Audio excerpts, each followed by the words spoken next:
Welcome to the Metropolitan Council Transportation Committee for October 14th, 2024, and I call the meeting to order. Our first order of business is approval of the agenda. If there are no changes or additions, we can proceed. Seeing none, we can move on to approval of the September 23rd, 2024 meeting minutes. Were there any changes or additions? Seeing none, I'd entertain a motion to approve the minutes. So moved. Moved by Councilmember Vento, seconded by Councilmember Morales. Is there any other discussion? Seeing none, all those in favor say aye. Aye. Opposed, nay, and the minutes are approved. Now we're on to reports. I'll turn it first to MTS Services Executive Director Carlson. Thank you, Madam Chair, and good afternoon, council members. Just one very brief update. Normally, we switch recording secretaries at the halfway point of the year. This year, we're switching a little early. So Janet Ernst is filling in for the remainder of this year, and we will still meet here in Minneapolis for the rest of the calendar year before we switch, but Jen is filling in while Becky is on leave. And with that, I'd be happy to answer other questions about MTS, but that's my only update today. All right, any questions, comments? All right, then we'll turn to Metro Transit General Manager Canderas. Chair Barber, council members, just one update for me. I wanted to recognize that over this weekend, we completed some of our final major rail maintenance activities for the year. Most notably, this effort involved replacing sections of worn track near the US Bank Stadium. Now that that rail has been replaced, we've been able to lift speed restrictions and we'll be able to provide more reliable service on the blue and green lines. During the shutdown, we also relocated some track circuit hardware and continued efforts to prepare for the future opening of the Green Line extension. You might know that this work began late Wednesday night and was scheduled to be completed at the end of day Sunday, but the work concluded late Saturday, so we were able to resume light rail service about a day early. As always, while it was closed down, we were able to provide a replacement bus service, and staff were on hand to help direct customers until rail service resumed. So I just want to conclude by acknowledging all the hard work of Metro Transit staff involved in that and communicating that temporary shutdown, and we look forward to future maintenance activities. So with that, I would take any questions on that topic or others. Okay, thank you. Questions or comments from council members? Well, kudos to your team to getting it done early, because I know it's always hard when those things happen, so very, very nice to see.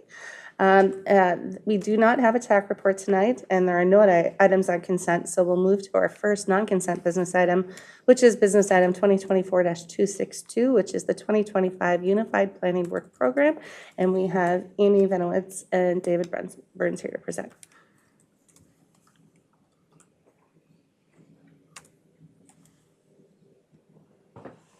Great. Good afternoon, everybody. I am David Burns with MTS Planning. I'm a transportation planner, and I am going to talk briefly today about our Unified Planning Work Program, or UPWP.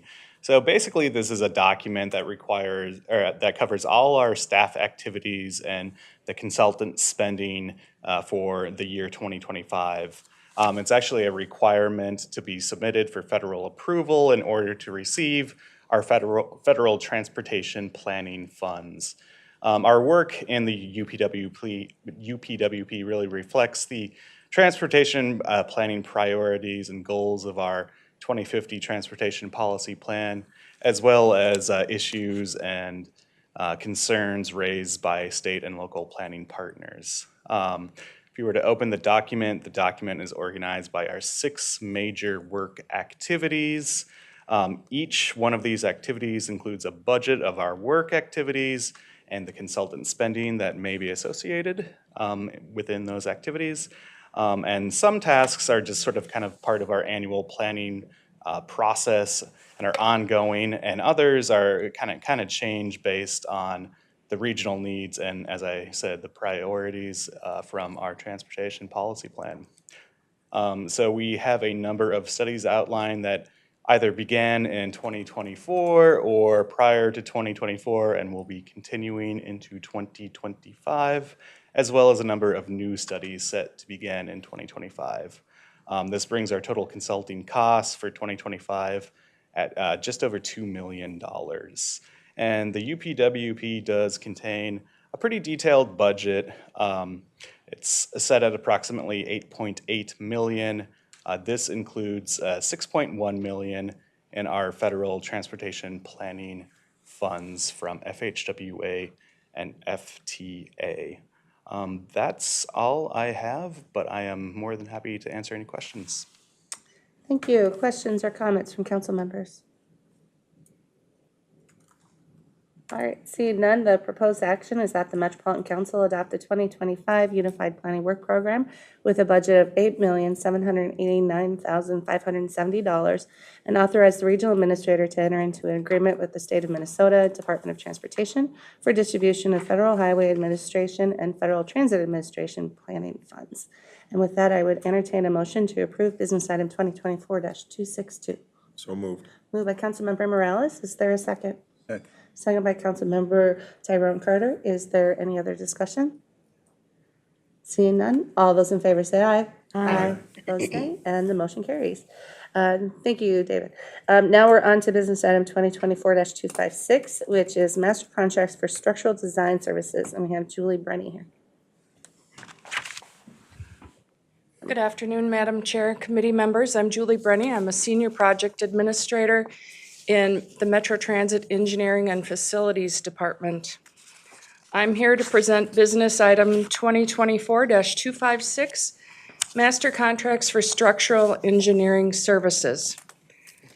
Master contracts are used by Metro Transit Engineering and Facilities for a wide variety of projects, and we also make them available to other groups within the council, other Metro Transit departments, and the council offices.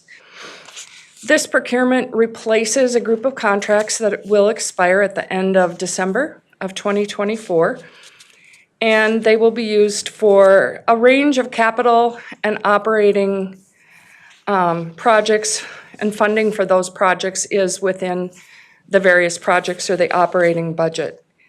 This group of contracts is specific to engineering services related to our structures. So that could be bridges, walls, retaining walls, parking ramps, anything that is more of a structure. And I will be bringing a separate item in the near future for an inspection contract. We do inspect our structures, and then the inspections can inform various projects, and this group of contracts would be used to provide the engineering services related to those specific projects, as well as others that may be identified in the CIP. This was a competitive procurement. It was a Brooks Act procurement, which means we received proposals without pricing. They were evaluated by an evaluation panel.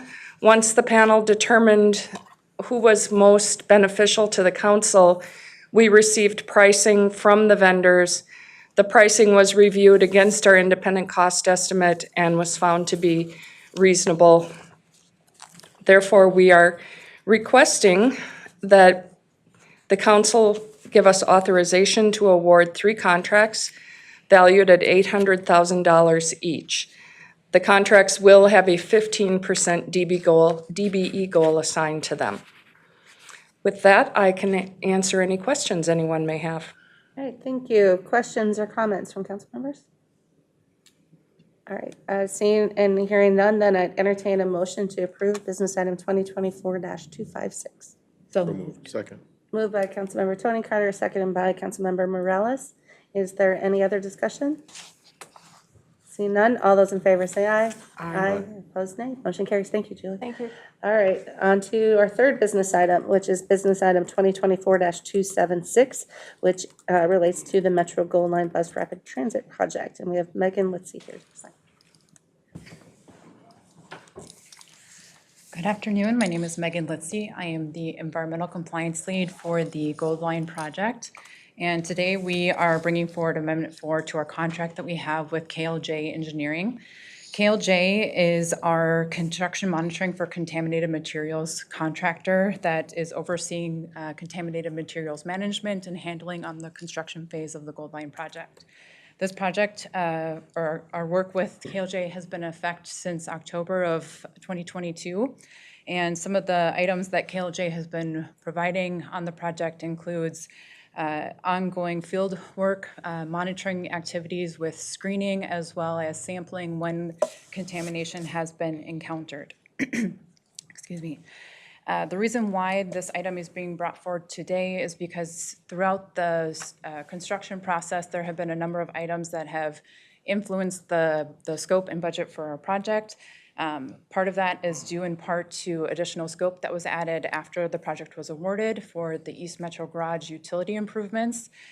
When that work was added, we had to provide a contamination assessment, and then when that potential contamination was found to be a potential risk, we provided field work and oversight of those activities when that work moved forward. Another example of something else that came up that was unanticipated was the discovery of asbestos and lead materials. And when that work was encountered, we had to provide air monitoring to make sure that field staff had safe working conditions as well as protections for an adjacent neighborhood. So these are just some of the examples of things that had come up that influenced the overall scope and budget for the project. And with the project nearing substantial completion, the work that was originally scoped for the project still needs to continue.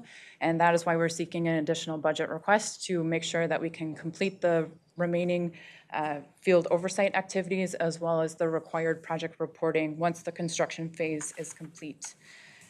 So with that, the proposed action before you today is that the council authorize the regional administrator to execute Amendment 4 to Contract 22P005 with KLJ Engineering for gold line construction monitoring for contaminated materials for total contract value not to exceed $1,545,190.74. With that, that concludes my presentation, and I'd be happy to answer any questions that you have. Great, thank you, Megan. Are there, Councilmember Cameron?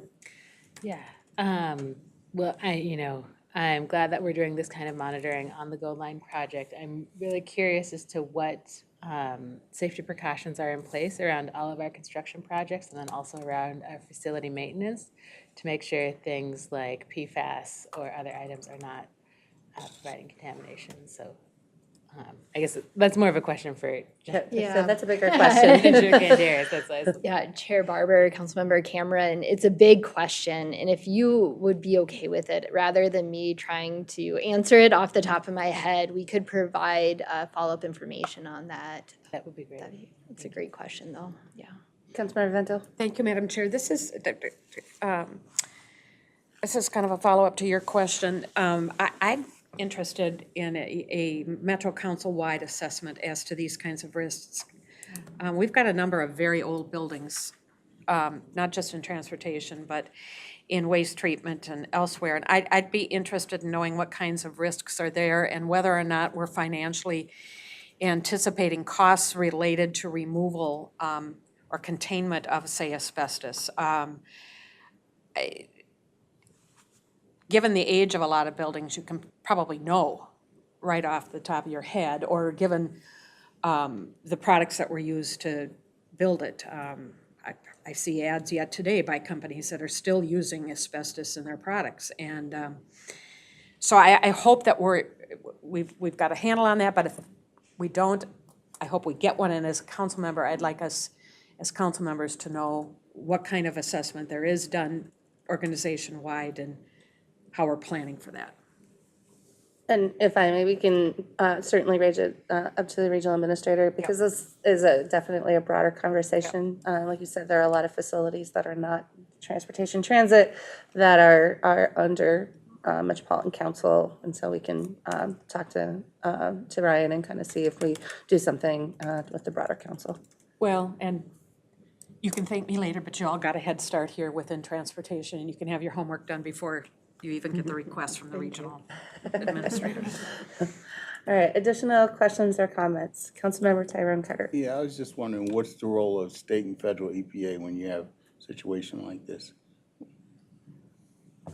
Barber, council member. So in this particular project, we are reporting to the Minnesota Pollution Control Agency. So yes, there are federal funds that are administered to allow the project to move forward, but our reporting and documentation is all funneled through to the MPCA, which would be a state level. All right, additional questions or comments? All right, seeing none, then I'd entertain a motion to approve business item 2024-276. Moved, so moved. Moved by Councilmember Vento. Is there a second? Second. Second by Councilmember Morales. Is there any other discussion? Seeing none, all those in favor say aye. Aye. Opposed, nay. Motion carries. Thank you. On to our fourth business item is business item 2024-280, which is snow removal from the Minneapolis campus facilities. And we have Mike Mattio here to present.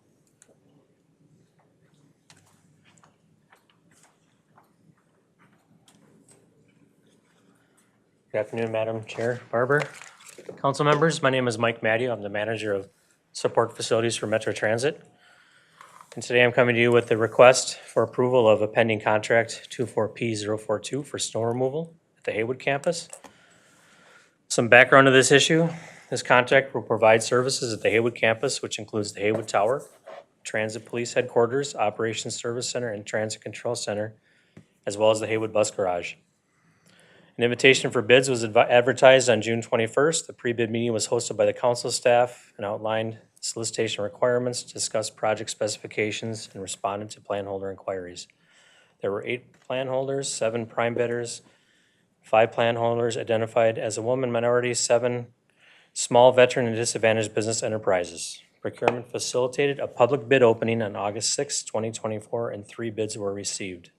3 bids received range from $630 to $1,662,000.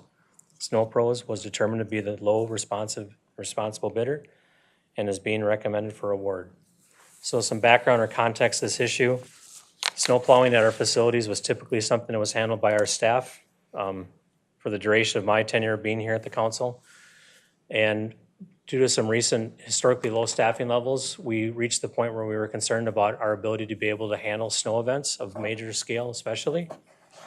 Fully staffed, our departments had about 31 members, and as of last year, we were down to a low point of 18. I can happily report to you that since then, we have made great strides in our hiring process and provided more people in our department, but those people have not yet been trained in snow removal procedures and aren't really accustomed to what we do. So we see this as somewhat of a stopgap measure to make sure that we have resources and staff and equipment available to be in place for us in the event of a large snowfall that could affect our ability to provide service to the region. So with that, I'll open the floor to questions from anyone. Councilmember Vento. Thank you, Madam Chair. Mike, I'm curious, is part of the challenge in recruiting and retaining folks the fact that this is seasonal work? So Councilmember Vento and Madam Chair, our positions in our department are full-time year-round. This is one aspect of what our people do, but not solely what they do. So these people are our building maintenance staff, so they do everything from make sure our lighting works, our heating controls and air conditioning works, our basic functions of our department work. Snow removal is part of what they do as part of their normal operations. But as an example, at this campus, last year, fully staffed, we'd have had 5 people working here, fully staffed, and we were down to 2. So I can report now, as of this week, as of today, we're back up to 5 people with the recent hires we've made. So we've made great progress in our hiring. And what's the ideal number For system-wide, for here? for here, our ideal number would probably be somewhere between 5 to 7, but right now we reside with the 5 that we have because that's what we're budgeted for. But we could always use more staff for redundancy and other purposes, but we're glad to have what we have right now. Madam Chair, if I could, I just want to know, given the unpredictability of our weather, I can't imagine what a challenge it is for you and all of your team. So thank you. It's got to be hard work. Yeah, and so, and not to go on too long, but as an example, last year when we were down to those 2 levels, the most snow we had last year occurred in March. That was our heaviest snowfall event, right? It was in March, which for us was luckily because the warm weather helped and things. But even having one person out with an illness or a family requirement would have meant that we would have had one person to take care of the campus for us. So we knew then we couldn't afford to go into this season with the idea that we may have reached those critical levels again. So this is an insurance policy for us to make sure we can provide that service. Additional questions or comments? Councilmember Cameron? You mentioned that this would be kind of a stopgap solution while we have, are not able to fully hire at those positions. So are we going to maintain all of our snow removal equipment during that period of time, or what is the plan for all of that property? Yes, Madam Councilmember and Madam Chair. The reality is our staff, in fact, I have a staff meeting on Wednesday with all of our staff to come in. We're going to continue in snow removal efforts on our own for two reasons. Number one, because it's important, but number two, so we remember what we're doing as well. So our staff will still be supplementing the contractor to some degree to be able to do that work. Not to get too in the weeds, but as you know, a snow event can sometimes last 3 days from the time it starts until the duration of it ends. And so during that time, there's different levels of service have to be provided, and we want to make sure our staff are available and willing to meet those needs at any time it's given. So the equipment that we have purchased, which we've worked hard over the last several years to get, we will still maintain and use during this entire time. Maybe just not to the level that would typically have done if we didn't have the help of a contractor. Okay, additional questions, comments? All right, then the proposed action is that the Metropolitan Council authorize the regional administrator to award and execute contract 24P042 with Snow Pros for snow removal services that will support Metro Transit engineering and facilities in an amount not to exceed $600,030. And I'd entertain a motion then to approve business item 2024-280. So moved. Moved by Councilmember Morales. Is there a second? Second. Second by Councilmember Tony Carter. Is there any other discussion? Seeing none, all those in favor say aye. Aye. Those nay. Motion carries. Thank you. Thank you, Madam Chair. Thank you, council members. Now we are on to business item 2024-290, which is asset condition assessment services, and we have Claudia Stisson here to present.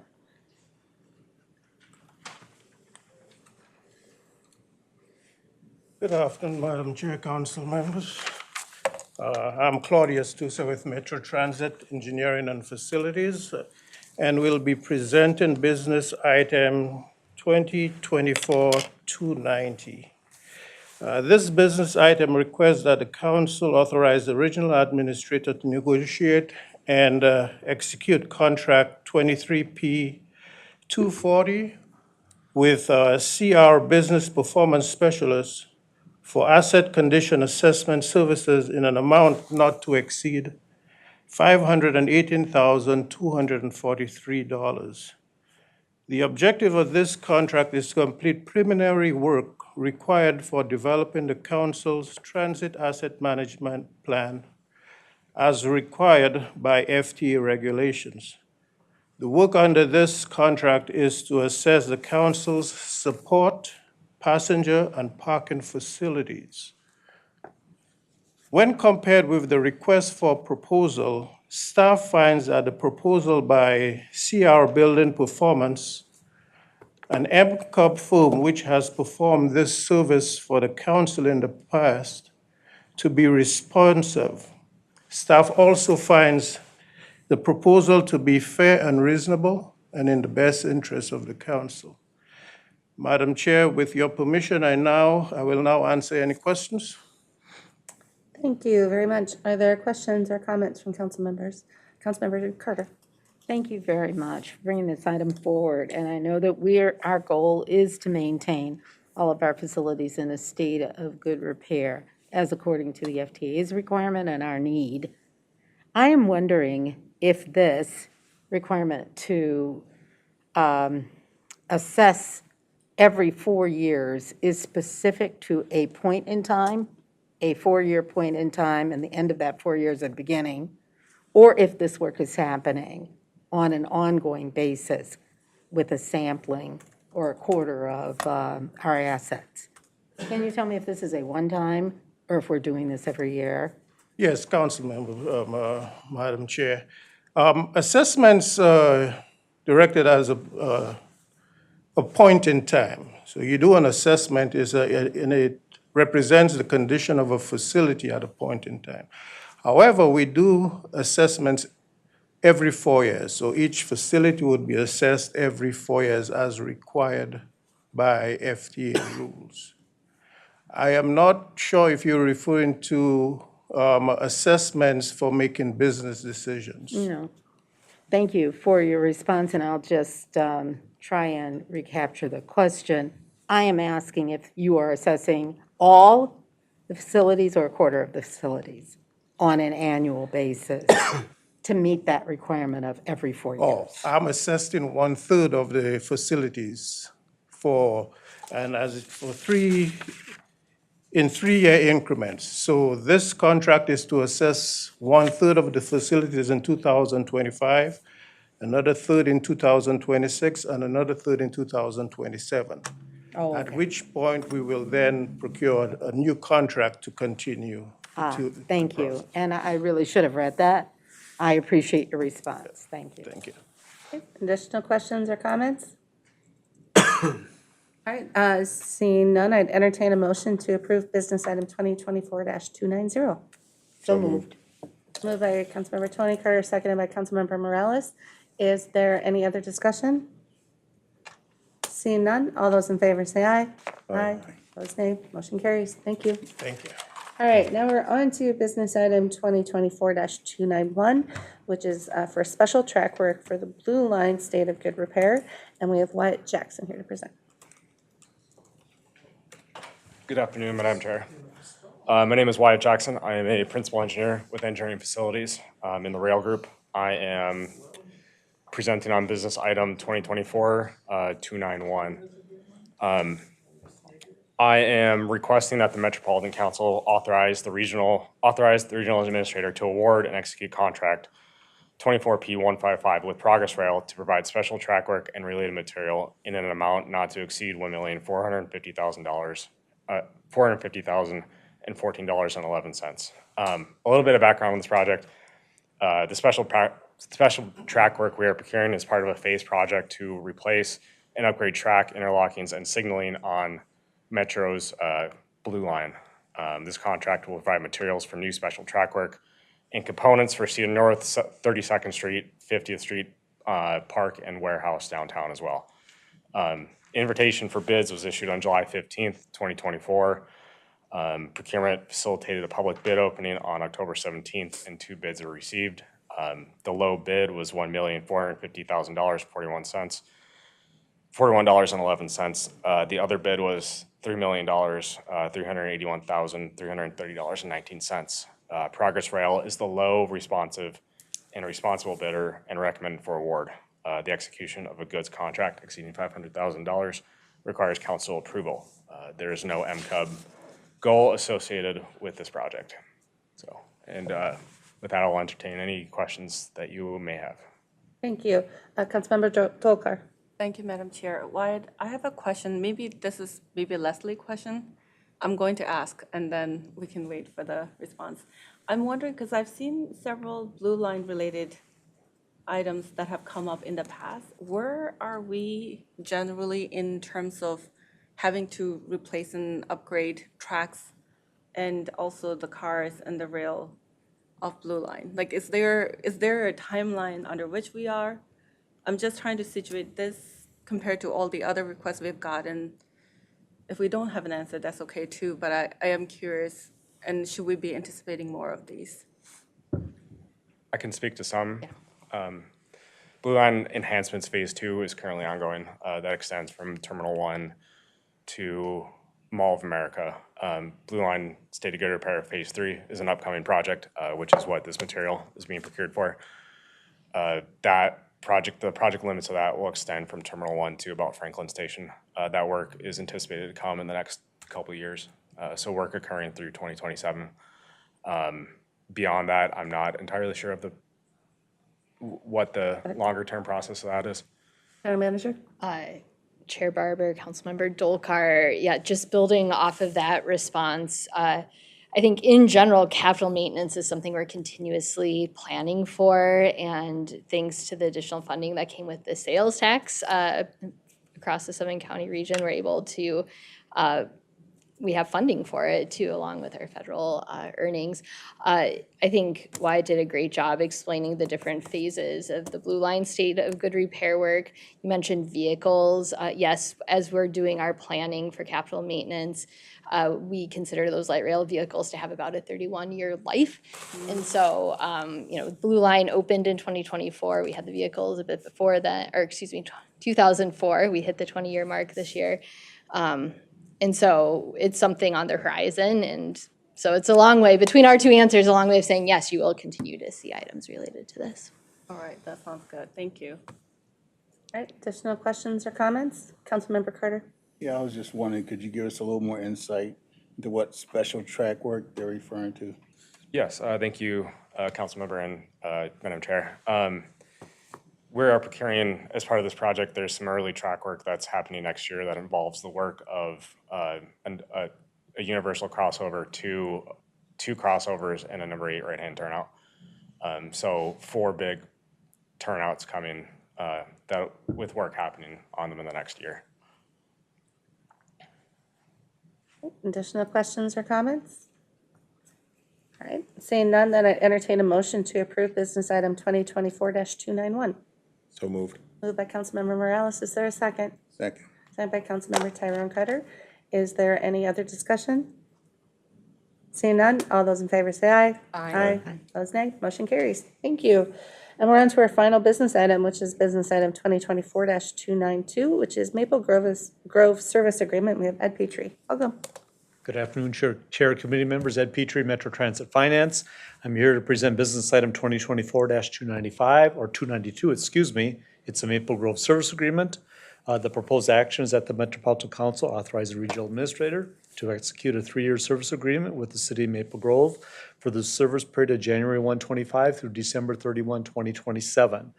The Maple Grove Service Agreement does cover 3 years with an estimated gross revenue of approximately $6.9 million. Just to give you a little background, the city of Maple Grove has contracted with Metro Transit since January of 1990. And this 3-year agreement, once again, will go for the period of January 25th or January 25 through December of 2027. This is a revenue contract with the city of Maple Grove and for service to be provided by Metro Transit. It's planned to go to the Maple Grove Board on October 21st, and it will go to our council on October 23rd. So with that, Madam Chair, I'd stand for any questions. Good. Questions or comments from council members? All right, seeing none then, I would entertain a motion to approve business item 2024-292. Madam Chair, I'll move. Moved by Second. Moved by Council. Go ahead. I'd like to note that this, making the motion is in honor of Judy Johnson. Moved by See this. Councilmember Vento, channeling Councilmember Johnson, There you go. and seconded by Councilmember Morales. Is there any other discussion? Seeing none, all those in favor say aye. Aye. Those nay. Motion carries. All Thank right, you. Thank you, Ed. And that does conclude our business for the evening, and we have no information items. If there is a general consensus, I think all of the items we saw tonight can go on consent to the full council. Very good. All right, anything else for the good of the order? No. All right, we're adjourned. Thank you.